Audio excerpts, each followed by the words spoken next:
भाई ये प्रधानमंत्री पहला है जो हमेशा ही प्रचार में लगा रहता है, प्रचार मंत्री है हमेशा रोड शो, ये शो, वो शो। अबे काय के शो करते हो तुम? मतलब प्रधानमंत्री अपना चुनाव प्रचार ना करे, आपका कहना? अबे तो प्रचार काय का कर रहा है बताओ? कोई चुनाव हो रहा है प्रचार करेगा?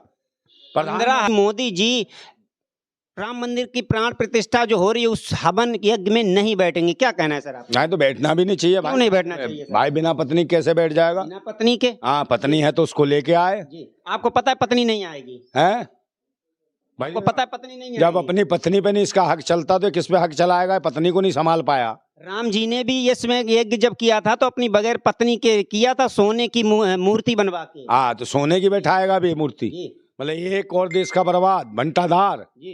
ये जो राम मंदिर बनवाया ये मुसलमानों की देन है, ये जो राम मंदिर बन गया। क्यों?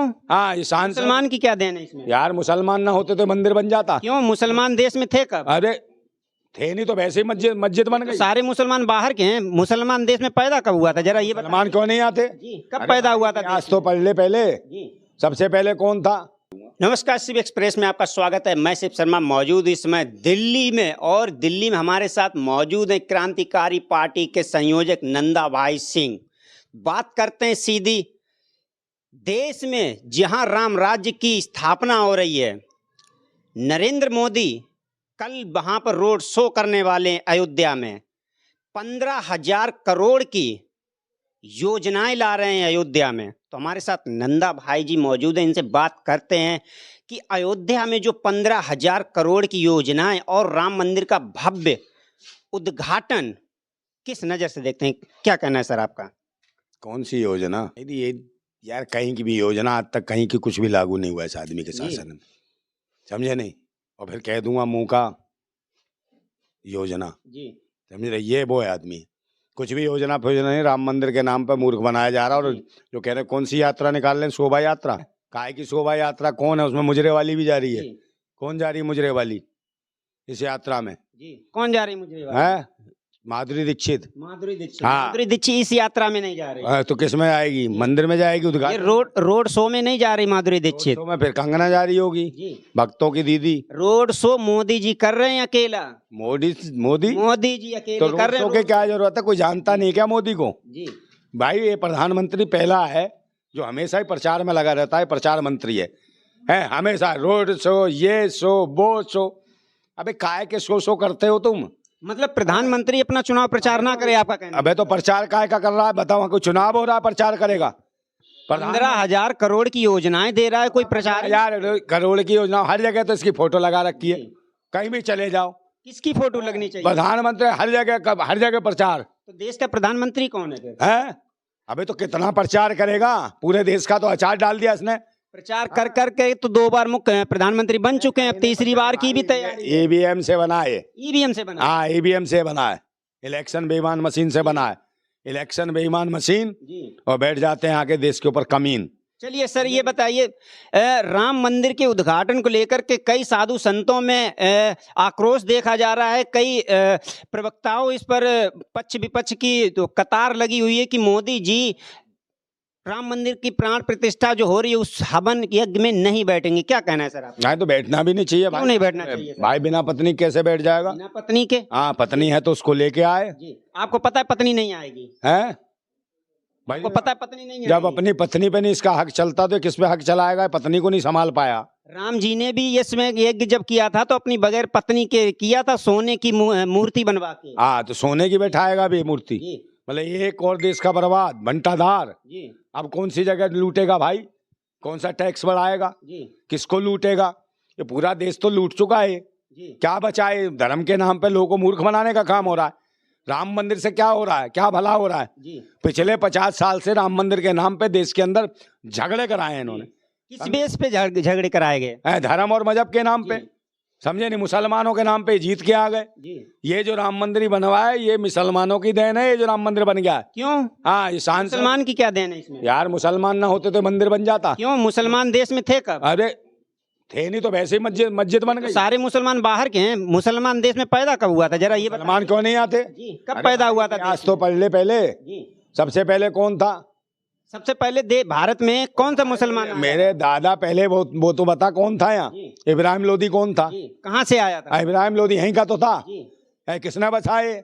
आगरा ये किसने बसाया? फतेहपुर सीकरी किसने बसाया? सब किसने? बाबर कहाँ से आया? है तो बाबर तो बाहर से आया था। ये थोड़ी बाबर की मस्जिद क्यों भारत तो में बाबर ने किसके ऊपर हमला करा पहले ये बता। जी इब्राहिम लोधी पे ना। जी। लोधी तो यहाँ का था इब्राहिम लोधी, तो फिर कह रहा कि मुसलमान यहाँ के नहीं थे? जी।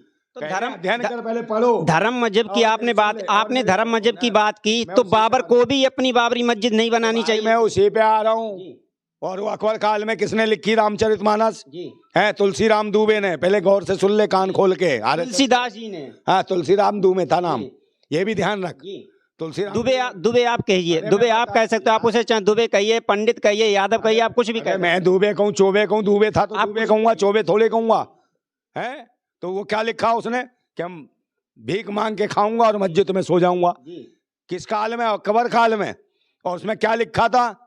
सबसे पहले शब्द लिखे ढोर गवार शूद्र पशुनारी ये सब ताड़न के अधिकारी। है तो मुसलमानों के खिलाफ क्यों नहीं लिखा? हाथ कांप रहे थे जब। है किसके शासन में लिखी है रामचरितमानस? अकबर काल में। तब मुसलमानों के खिलाफ एक शब्द नहीं। तब तक कह रहे मस्जिद भीख मांग के खाऊंगा, मस्जिद में सो जा। मंदिर कहाँ घुस गए थे बे? बता, पहले अध्ययन कर। आरएसएस का मतलब राष्ट्रीय शोषण संघ। राष्ट्रीय शोषण संघ। हाँ आप देश की जो आरएसएस की संस्था है, आप उसको राष्ट्रीय शोषण संघ बता रहे अबे हैं। राष्ट्रीय शोषण संघ, राष्ट्रीय समलैंगिक संघ। जी। आइस पाइस धप्पा, ये चुम्मा चाटी। अच्छा हाँ ये चल तो रहा हो यो। हाँ ये खोल तो दिया है। ओयो आयो आरएसएस ने करवाया। और किसने आरएसएस ने करवाया? खुलवाया। जब से भाजपा आई है तभी से हर मोहल्ले में ओयो ओयो ओयो, समझे? जब इसमें जाके घुस गई थी वो कौन फतेहमुखी जो आ गई है अंजू से फातिमा, समझे? वो फातिमा को छोड़िए, आप ये बताइए राम मंदिर पे जो बयानबाजी चल रही, क्या ये सही हो रही है गलत हो रही है? अरे राम मंदिर पे भाई उससे करा लो। किससे? उद्घाटन। सर विरोध तो क्या नाम है नई संसद भवन का भी विपक्ष ने पूरी तरह से किया था, क्या रोक लिया था मोदी जी को? तीज त्योहार सबको दिखाती है ना। वो आई है सीमा हैदर, वो कहती तुलसी सर आप राम मंदिर पे सवाल कीजिए, सीमा हैदर पे हमें कोई बात नहीं। अरे तो सीमा हैदर क्यों नहीं उद्घाटन कर सकती जब वो कहती तुलसी में से पानी डलता है? तो बिल्कुल सीमा हैदर कर सकती है उद्घाटन। सीमा हैदर जानी चाहिए। तो फिर राहुल गांधी क्यों नहीं कर सकते? प्रियंका गांधी क्यों नहीं कर सकती? कौन? प्रियंका गांधी कर सकती। तू भी कर सकता, तू चला जा, तू क्यों नहीं करता? मोदी का विरोध है? मोदी का विरोध क्यों? मोदी का विरोध है, देश के लिए काम करे ना, शिक्षा स्वास्थ्य के केंद्र के इनकी स्थापना तो कह रहे हैं हमने देश के लिए बहुत कुछ किया। क्या किया है? उसके कहने से हो जाएगा? देश को दिख नहीं रहा, अंधा है क्या देश? तो बताएगा कौन? बताएगा तो देश का प्रधानमंत्री है ना। को कहाँ शिक्षा स्वास्थ्य सेवाएं तुमने लागू कर दी? रोजगार की स्थिति कमजोर है, लोग युवा जो कैसे भटक रहे हैं, आत्महत्या कर रहे हैं युवा रोजगार के लिए। पढ़े लिखे युवा है, अग्निवीर बना रहा है, जहाँ 15 साल की नौकरी थी 3 साल की कर दी इसने। तो ये क्या करेगा? वन रैंक वन पेंशन खत्म कर रहा है। बताओ, वृद्ध परेशान है अपनी पेंशन के लिए। ये समस्याएं कौन दूर करेगा? है तो कौन करेगा? ये करेगा या ये मंदिर और घंटा बजवाएगा? ये समस्याएं मोदी के आने से पहले भी। अरे मोदी कौन से मंदिर का किसी का पुजारी है? कब किसकी शादी ब्याह कराई है? अपनी तो कराई नहीं, अपनी कर ले दोबारा। है देश के लिए हमने अपनी पत्नी को छोड़ दिया, आप कह रहे हो शादी नहीं की। देश के लिए, पत्नी के लिए, तुझे देश की सेवा के लिए। सर तुझे देश की सेवा से प्यार है? देश से तुझे देश से प्यार है? हमें प्यार है देश। तू भी अपनी पत्नी छोड़ दियो। हमने शादी नहीं की देश के लिए। तू जब तो मैं कह रहा था अपनी देश की सेवा कर। देख लो निकल आया आरएसएस का पक्का। आप किसी के ऊपर टिप्पणी नहीं कर सकते, मैं आरएसएस का हूं या कौन है, आप टिप्पणी नहीं कर सकते। आप आ गया ना ये देश के लिए सेवा। और आपने कैसे कह दिया आरएसएस का? भाई लग रहा है जी, कैसे आपको लग रहा है? राष्ट्रीय शोषण संघ तू कर तो रहा बार बार मोदी की बात, और जिसकी जो शोषण संघ में देश के प्रधानमंत्री की बात ना करूं, पाकिस्तान के प्रधानमंत्री की बात करूं। भाव है, प्रधानमंत्री है, प्रधानमंत्री है, प्रवचन मंत्री है, समझे, पनौती मंत्री है, पाखंड मंत्री है। ये है पीएम का मतलब पाखंड मंत्री। आप ये बताइए, जब संसद भवन का उद्घाटन करने से विपक्ष नहीं रोक पाया, तो राम मंदिर का उद्घाटन करने से रोक लेंगे क्या? इसका जवाब दीजिए। अब वो किसी का भी करे, गटर का उद्घाटन करे, किसी का करे, अब ये तानाशाही ज्यादा दिन नहीं चलेगी। ये ईवीएम मशीन है। फिर आपने मुद्दा घुमा दिया। आप ये बताइए, मोदी उद्घाटन करेंगे या नहीं करेंगे, ये बताइए। अरे वो मोदी को तो उद्घाटन करना ही नहीं चाहिए। सारे साधु संत क्यों नहीं करना चाहिए? धर्माचार्य नाराज है। क्यों नाराज? सनातन में 4 शंकराचार्य हैं, उनकी अनुमति ले। ये थोड़ी कर देगा उद्घाटन भूतनी का। ये कहाँ का पंडित पुरोहित है? कौन से मंदिर का घंटा बजाता है? तो क्या आपको ये लग रहा है कि वो जब उद्घाटन करेंगे तो किसी को नहीं बुलाएंगे, केवल अकेले ही हवन कुंड कर ले तैयार करके उसमें ये आहुति दे देंगे, मंत्र पढ़ लेंगे, अकेले कर लेंगे? तो बहुत सारे चेले चपाटे तेरे जैसे चाटुकार पहुंच जाएंगे। मोदी मोदी मोदी। संसद नहीं, संसद में सभी धर्मों के धर्म गुरुओं को बुला के संसद भवन में उद्घाटन किया गुरु तो रात को नौटंकीबाज बना लेता, तिलक तंबू लगा लगू के पता नहीं कहाँ कहाँ के मतलब वो जहाँ पर वो अरे सब पाखंडी थे। जो मैंने जो गाली दे रहे जी जिन्हें राम मंदिर आंदोलन के लिए इन्होंने लड़ाई लड़ी जी और जिन्होंने वहाँ याचिका दाखिल करी, उनका ट्रस्ट पी गया है मोदी जी। और अपना ट्रस्ट बना खा रहा है, चाट रहा है।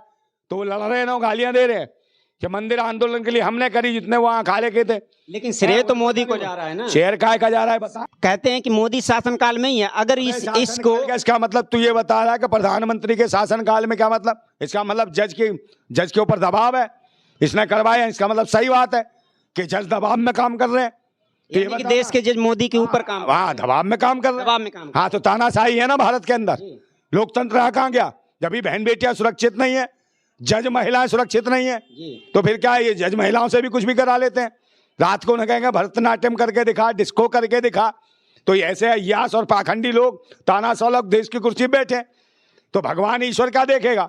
और ये प्राण प्रतिष्ठा करेगा भूतनी का? एक बात बता, जो ईश्वर सबके प्राण जानता है, कौन प्राण प्रतिष्ठा करेगा ईश्वर की, परमात्मा की? ये भूतनी का करेगा प्राण प्रतिष्ठा है? ये तो पूरे देश की जनता चाहती है कि राम मंदिर में प्राण प्रतिष्ठा हो, कौन करेगा ये सवाल अलग है। बात बता यार, प्राण प्रतिष्ठा का मतलब समझ नहीं आया जी। है। काय का प्राण? ईश्वर में कौन प्राण प्रतिष्ठा कर सकता है? ये बताना मुझे। ईश्वर तो सर्वव्यापी है, कण कण में है। वो दुनिया की प्राण प्रतिष्ठा तेरे अंदर प्राण फूक रखे, सबके फूक रखे, उसकी तुम प्राण प्रतिष्ठा करोगे भूतनी की हो? ये तो कोई लॉजिक वाली बात नहीं, ये नौटंकी है। प्राण प्रतिष्ठा के नाम पे लूटो और चंदा मांगो भूतनी के और खा जाओ।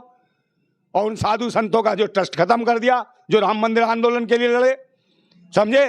और वो सारे शंकराचार्य, किसी को नहीं पूछा जा रहा। तो सनातन की तो इन्होंने वैसे ही लंका पोत दी है। जब तो कह रहे हैं हिंदू राष्ट्र आतंकवादी राष्ट्र लाना चाहते हैं। कहते हैं सनातन को ही आगे बढ़ाने के लिए राम मंदिर बनाया गया। सनातन कर दिया सनातन का। सनातन का मतलब है सत्य से तना हुआ तन और मन, मगर ये सत्य से नहीं है, सड़े हुए तन और मन वाले हैं, भूतनी के लुटेरे हैं, आतंकवादी हैं, देशद्रोही हैं, देश को बर्बाद कर रहे हैं धर्म मजहब जातियों के नाम पे। जरूरत है देश की शिक्षा, स्वास्थ्य, रोजगार, सुरक्षा की, है इज्जत की, सम्मान की, बेरोजगारी से लड़ने की, महंगाई से लड़ने की। इस पे कौन लड़ेगा? प्रधानमंत्री का काम है मूलभूत जन सुविधाओं को काम करे, मगर ये करेगा पंडितों के भी तू काम कर, पुरोहितों के भी काम कर, अजान भी पढ़ने चला जाकर भूतनी के मस्जिद में अल्लाह अकबर अल्लाह पढ़ाकर, इंशाअल्लाह कराकर भूतनी के तेरा उद्धार हो जाएगा। वोट लेंगे मुसलमान का तो वो नमाज भी पढ़ेंगे। कौन? क्या दिक्कत है इसमें? नवाज वो तो पता नहीं क्या करेगा, है गरीब नवाज भी बना देंगे उसे, भूतनी वाले को। देश की जनता मार मार के ठोक के भूत बना देगी इसका, है देश का हटा ईवीएम, पता चल जाएगी औकात, समझे? जब ईवीएम से चुनाव पहले भी होते थे, चुनाव ईवीएम से अब हो रहे हैं। पहले इस पर ऑब्जेक्शन नहीं उठाया तो अब क्यों ईवीएम पे ऑब्जेक्शन? अभी पैदा हुआ है क्या? कितने साल का, कब से उठ रहा है? 2008 से लगातार आंदोलन चल रहा है ईवीएम के खिलाफ। तो कुछ कर क्यों नहीं पाए आंदोलन? अबे तो कुछ कर नहीं पाए तो कुछ करते हैं तो जान संसद में जाए, बच्चे आवाज उठाएं रोजगार की तो उन्हें आतंकवादी, किसान अपनी आवाज उठाए तो देशद्रोही, महिला खिलाड़ी जो गोल मैच चिल्लाए के लिए बेकार है, बदतमीज है। सिर्फ यही भूतनी के दूध के धुले हुए चोर लुच्चे लफंगे आवारा लुच्चे टुच्चे, समझे? ये व्यभिचारी बलात्कारी। सर आखिरी सवाल, देश में 2024 में कौन सा परिवर्तन होना चाहिए और कौन सा ऐसा नेता है, बस उसका नाम बता दीजिए सर, जो 24 में महंगाई, स्वास्थ्य, शिक्षा, बेरोजगारी हर चीज पे कंट्रोल कर सके और देश हमारा खुशहाल हो जाए। कौन ऐसा नेता बता दीजिए। मान लेगा मेरी बात? जी तू मान लेगा? जी बिल्कुल बताइए। हाँ? आपने जो कमियां बताई हैं अब तक के प्रधानमंत्रियों में, तो भविष्य में ऐसा कौन है जो इन सब कमियों को दूर कर सके? हाँ कर सकता है, कोई भी कर सकता है। देश का कोई भी नागरिक हो, है देश का कोई भी नागरिक हो जी, और देश का भविष्य का सबसे बड़ा करेगा सुविद्यन ओवैसी जी, समझे? वो लाएगा, वो प्रधानमंत्री बनेगा। ये थे नंदा भाई, इनकी सोच पर क्या कहना। क्रांति की मसाल लेकर के जिस कदर इन्होंने अपने बयान दिए, कुछ मजाकिया अंदाज में बयान दिए, कुछ भावुक होकर बयान दिए, कुछ बेबसी में बयान दिए। इनके बयानों पे आप क्या टिप्पणी कर रहे हो? आप अपनी प्रतिक्रिया एक बार जरूर दे देना।